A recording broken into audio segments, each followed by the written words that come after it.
Perhitungan Paloh mengenai Caimin salah ditulis oleh Adin dari laman siwar.com.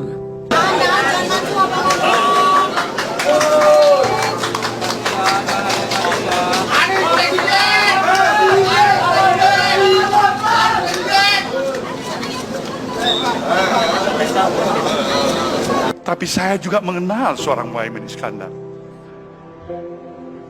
Seorang yang amat pawai sebagai seorang organisatoris ulung yang bergerak dalam dunia pergerakan yang cukup lama.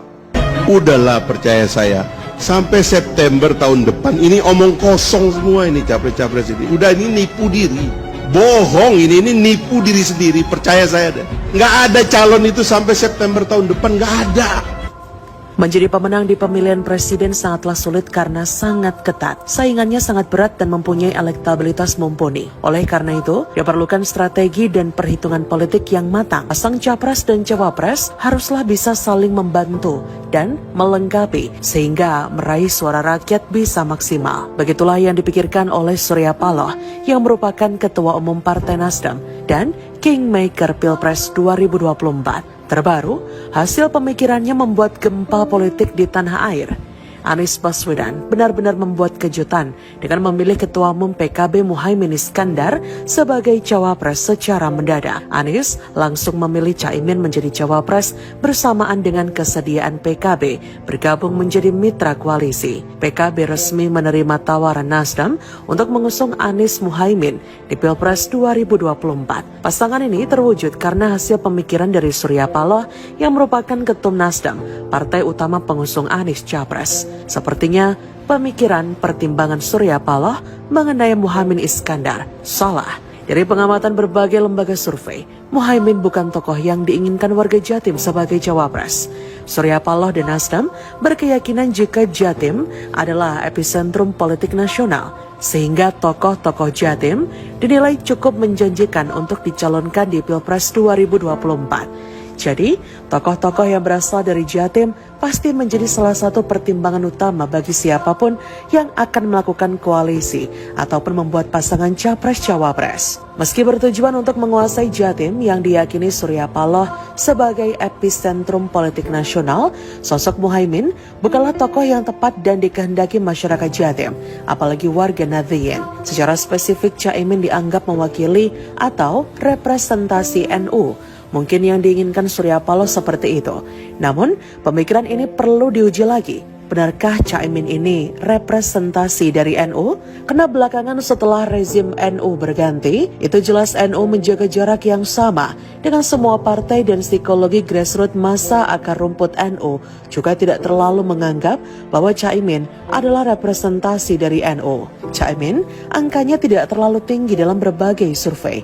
Bahkan di dalam survei Caimin tidak lebih dari 3,8% elektabilitasnya di Jatim. Itu artinya masyarakat Jatim yang notabene adalah masyarakat NU tidak terlalu menganggap bahwa Caimin adalah representasi dari NU. Jadi apa yang mungkin dilihat dari Surya Paloh itu tidak terlalu benar kalau menganggap jika Caimin representasi NU dan representasi Jatim. Hasil survei SSC, elektabilitas AHY jauh di atas Caimin.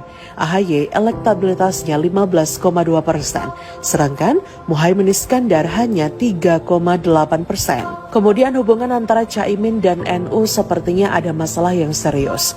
Petinggi pengurus besar Nahdlatul Ulama lagi-lagi membantah pernyataan Ketua Umum PKB Muhaimin Iskandar alias Caimin. Terbaru, Wakil Sekretaris Jenderal PBNU Sulaiman Tanjung menegaskan PBNU tidak pernah memberikan mandat atau aspirasi khusus kepada PKB. Pernyataan ini disampaikan merespon klaim Caimin yang mengatakan PKB merupakan bagian dari PBNU dan akan memakai organisasi tersebut sebagai daya tarik untuk kepentingan pemilu 2024. Jadi pemikiran Surya Paloh mengenai Caimin sepertinya tidak terlalu tepat, sehingga sangat berisiko di Pilpres nanti. Jadi, bagaimana menurut Anda? Sadis, 2-0 AHY ditikung, mimpi cawapres hancur berkeping-keping. Ditulis oleh Sardi di siwar.com. Masyarakat juga sudah tahu, elektabilitas Mas Ahy sebagai cawapres tidak menunjukkan kenaikan yang signifikan. Padahal dalam piagam koalisi, syarat menambah elektabilitas cawapres itu harga mati. Saya kira kubu Anies jadi khawatir kalau Anies bakal tenggelam dari perhatian publik. Oleh sebab itu dibuatlah drama babak pertama dengan pemeran Andi Arief dan petinggi Nasdem. Ya, kalau ini kejadian sih, kalau ini sampai kejadian, Pak Anies sama Partai Nasdem ya bakal ambiar lah, Lur. Pak Anies bakal gagal jadi capres, Lur. AHY memang sangat sial, ternyata korban dari mulut manis Anies yang kabarnya sempat menyetujui AHY jadi cawapresnya. Pantesan aja AHY ngotot jadi cawapres, karena sebelumnya sudah dibakar-bakar dengan janji manis. Ditikung 2 kali, AHY mungkin tidak akan pernah melupakan momen ini sepanjang hidupnya. Pertama ditikung oleh Sandiaga lewat isu Jenderal Kardus, sekarang ditikung oleh Caimin.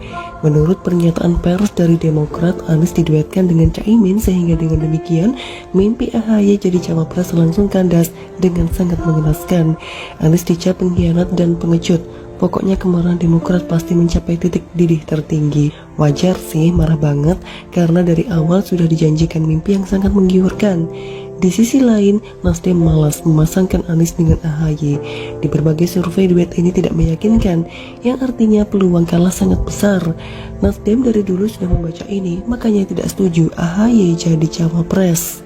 Ternyata memang konflik internal koalisi perubahan itu nyata adanya.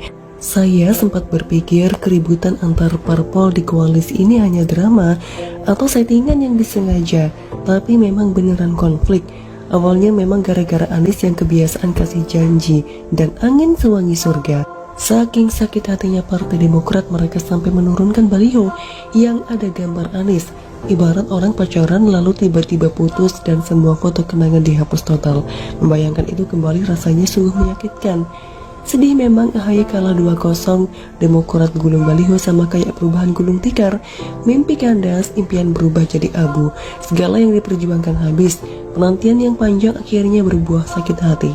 Kata orang segalanya akan menjadi lebih baik. Badai pasti berlalu. Tapi AHY malah makin sial. Segalanya makin rumit dan menyakitkan. Endingnya bukan happy ending. Ditikung mendadak rasanya kayak gimana gitu. Akhirnya, AHY sudah merasakan sendiri pengalaman dikibuli dan dibuai dengan janji manis, persis seperti apa yang terjadi pada sebagian besar warga DKI Jakarta. Janjinya spektakuler, ternyata endingnya kosong. Demokrat bakalan sibuk karena harus menurunkan dan menggulung baliho bergambar Anies. Mungkin balihonya nanti dijual pakai timbangan kiloan, tapi dari kejadian ini sebenarnya Anies cukup dirugikan. Anies mendapat image buruk. Anies dinilai tidak bisa dipercaya. Di saat Anies terlanjur dicap terkait politik identitas, ditambah lagi sekarang dicap pengkhianat koalisi. Ternyata ucapan Andi Arief benar juga sih, nyindir Nasdem pengkhianat koalisi. Bagaimana menurut Anda? Terima kasih sudah menyaksikan channel Tokoh Politik. Ngeri-ngeri sedap, AHY ditikung Caimin, Andi Arief lancarkan serangan telak ke Anies. Ditulis oleh Ferry Fadli di siworld.com. Masyarakat juga sudah tahu, elektabilitas Mas Ahy sebagai cawapres tidak menunjukkan kenaikan yang signifikan. Padahal dalam piagam koalisi, syarat menambah elektabilitas cawapres itu harga mati.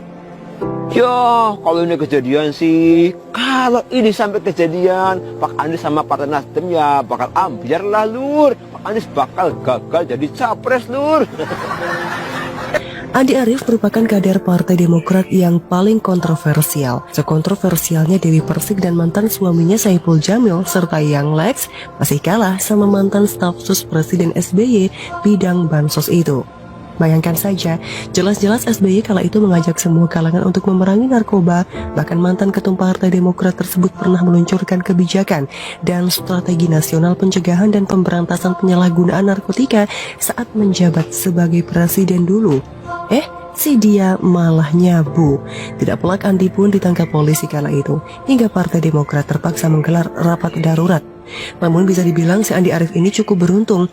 Pasalnya ia tidak lama mendekam di penjara. Kemudian karirnya di Partai Demokrat juga meningkat.